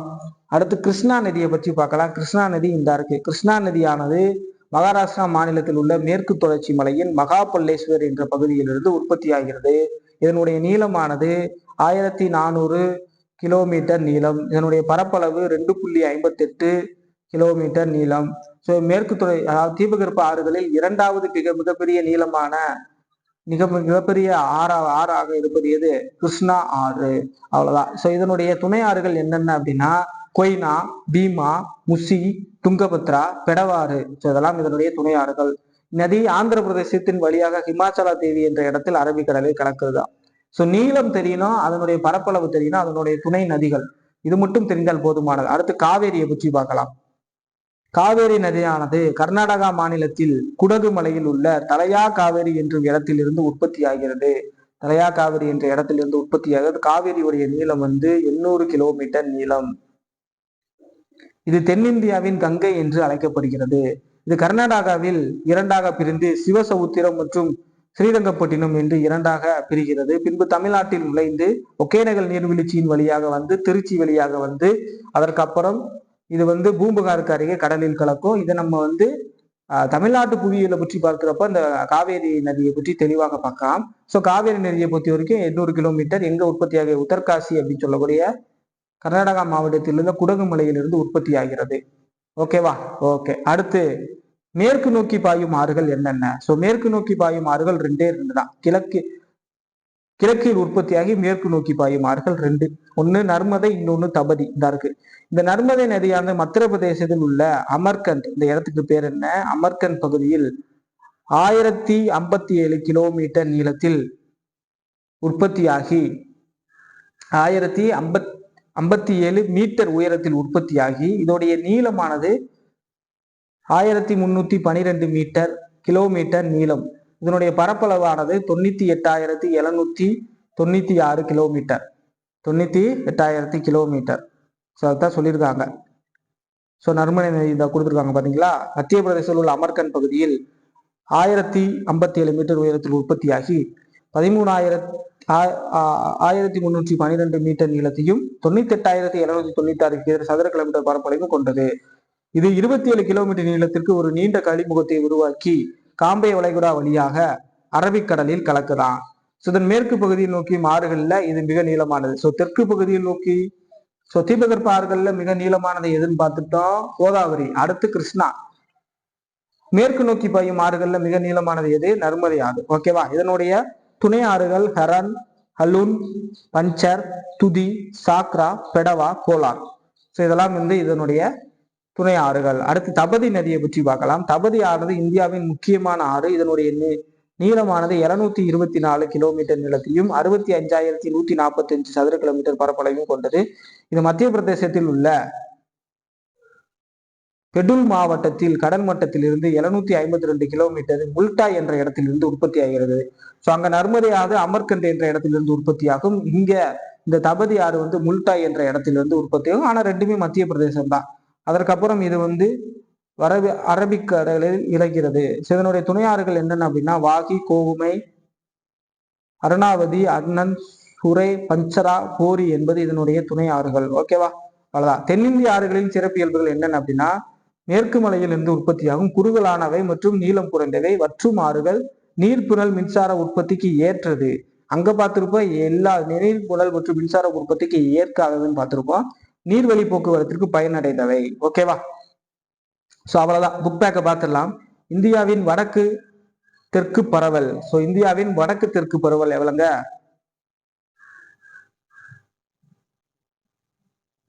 இந்தியாவின் வடக்கு தெற்கு பரவல் 3214 கிலோமீட்டர். 3214 கிலோமீட்டர் வடக்கு தெற்கு பரவல். ஸோ இந்தியாவின் வடக்கு தெற்கு பரவல் 3214 கிலோமீட்டர். ஓகே. கிழக்கு மேற்கு பரவல் எவ்வளோ? 2933 கிலோமீட்டர்.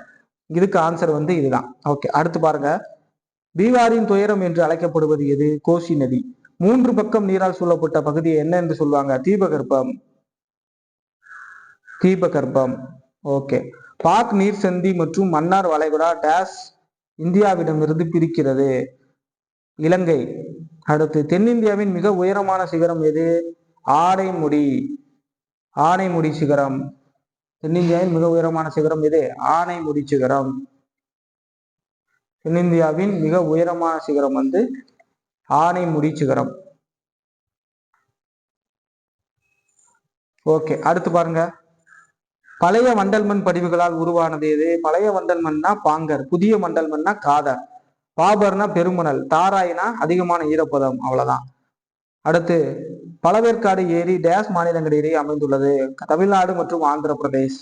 ஓகே, அடுத்து சாங்போ அப்படின்னா என்ன? சாங்போ அப்படிங்கிறது பிரம்மபுத்திரா நதி, தூய்மை என்று சொன்னோம் இல்லையா, தூய்மை என்று உற்பத்தி ஆகிறது, அதைத்தான் சாங்போ. யமுனை அப்படிங்கிறது என்ன? யமுனை அப்படிங்கிறது கங்கை ஆற்றின் துணை ஆறு. தென்கங்கை தென்பகுதியில் உள்ள கங்கை ஆற்றின் துணை நதிகள்ல ஒன்றுதான் யமுனை. அடுத்து புதிய வண்டல்மண் படிவுகள் என்ன? காதர். காட்பின் ஆஸ்டின் அப்படிங்கிறது இந்தியாவின் மிக உயரமான சிகரம். சோழமண்டல கடற்கரை அப்படிங்கிறது தென்கிழக்கு கடற்கரை. சோழமண்டல கடற்கரை என்ன? கிருஷ்ணாவிற்கும் காவேரிக்கும் இடைப்பட்ட பகுதியை தான் சோழமண்டல கடற்கரை அப்படிங்கும். ஸோ அவ்வளவுதான். அப்ப புக் பேக் முடிஞ்சு, கம்ப்ளீட்டா இந்த பாடம் முடிஞ்சு. ஓகேவா? அப்ப இன்னைக்கான வகுப்புல 10ஆம் வகுப்புல முதல் பாடமான இந்தியாவின் அமைவிடம் நிலத்தோற்றத்தை பற்றி கம்ப்ளீட்டாக முடிச்சுட்டோம். ஸோ இதுல இருந்து கண்டிப்பாக 2 அல்லது 3 மதிப்பெண் கண்டிப்பாக பெறலாம். ஸோ அந்த வீடியோவை நீங்க பாத்துருங்க. அதே மாதிரி புதுசாக ஒரு டெஸ்ட் பேஜ் அனௌன்ஸ்மெண்ட் பண்ணியிருக்கோம். வரப்போற குரூப் 4, குரூப் 2, ஏ பிரிலிம்ஸ், குரூப் 1 பிரிலிம்ஸ், இதற்காக ஒரு டெஸ்ட் பேஜ். இந்த டெஸ்ட் பேஜோட பேர் வந்து விடாமுயற்சி டெஸ்ட் பேஜ். இந்த டெஸ்ட் பேஜ்ல ஒரு வாரத்துக்கு 2 தேர்வு இருக்கும். ஒரு வாரத்துக்கு 2 தேர்வு.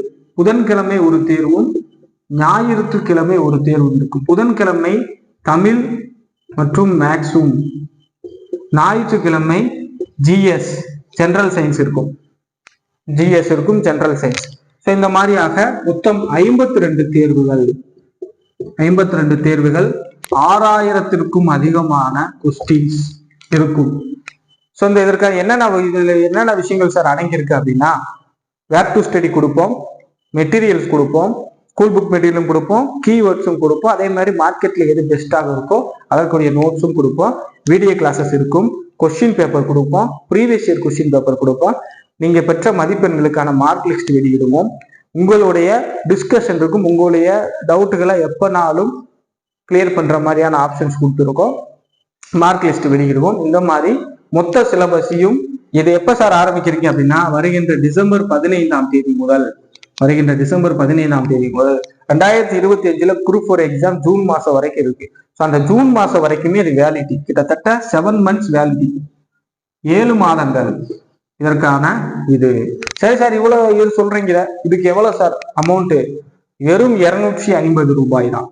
வெறும் 250 ரூபாய், வெறும் 250 rupees தான். இந்த 250 rupeesம் 11ஆம் தேதி வரைக்கும் தான். வருகின்ற 11-12 வரைக்கும் சேரும் நண்பர்களுக்கு 250 ரூபாய். அதற்கப்புறம் ஜாயின் பண்ற நண்பர்களுக்கு வந்து 350 ரூபாய். ஓகேவா? ஸோ வேகமாக ஜாயின் பண்ணிக்கோங்க. எவ்வளவோ நம்ம செலவழிக்கிற நம்மளுடைய அன்றாட நிகழ்வுகளுக்கு 250 ரூபாய் சாதாரண ஒரு விஷயம். நம்மளுடைய வெற்றி பாதைக்கு 6 மாதங்களுக்கு 250 ரூபாய்க்கு யாருமே தரமாட்டாங்க இந்த ஃபீச்சர்ஸோட. ஸோ மறக்காம ஜாயின் பண்ணுங்க. இது வரைக்கும் நிறைய பேர் ஜாயின் பண்ணியிருக்காங்க. எப்படி ஜாயின் பண்ணணும் அப்படிங்கிறது கீழே வீடியோ கொடுத்துருக்கேன். இல்லை அப்படின்னா கீழே டிஸ்கிரிப்ஷன்ல அதற்கான நம்பர், வாட்ஸ்அப் நம்பர் மற்றும் ஜிபே நம்பர் கொடுத்துருக்கோம். அதுல நீங்க 250 ரூபாய் அனுப்பிட்டு அந்த வாட்ஸ்அப்க்கு அந்த ஸ்கிரீன்ஷாட்டை எடுத்து ஐ வாண்ட் டு ஜாயின் விடாமுயற்சி டெஸ்ட் பேஜ் எக்ஸ்எம்எஸ் பண்ணீங்கன்னா மற்ற இன்ஸ்ட்ரக்ஷன் எல்லாம் குரூப் அட்மின்ஸ் கொடுப்பாங்க. இல்ல இன்னும் தலை வெளியே விலாவரியா வேணும் அப்படின்னா கீழே டிஸ்கிரிப்ஷன்ல விடாமுயற்சி டெஸ்ட் பேஜிற்கான PDF வீடியோ கொடுத்துருக்கேன், அதை நீங்க பார்த்து ஜாயின் பண்ணிக்கலாம். ஸோ வேகமாக ஜாயின் பண்ணீங்க. 11-12-24 வரைக்கும் தான் இதற்கான ஆஃபர். அதற்கப்புறம் ஜாயின் பண்ணீங்க அப்படின்னா 350 ரூபாய். இன்னும் கிட்டத்தட்ட 5 நாட்கள் இந்த தேர்வு தொடங்க போறோம். ஸோ விரைவாக ஜாயின் பண்ணிக்கங்க. நிறைய பேர் ஜாயின் பண்ணியிருக்காங்க.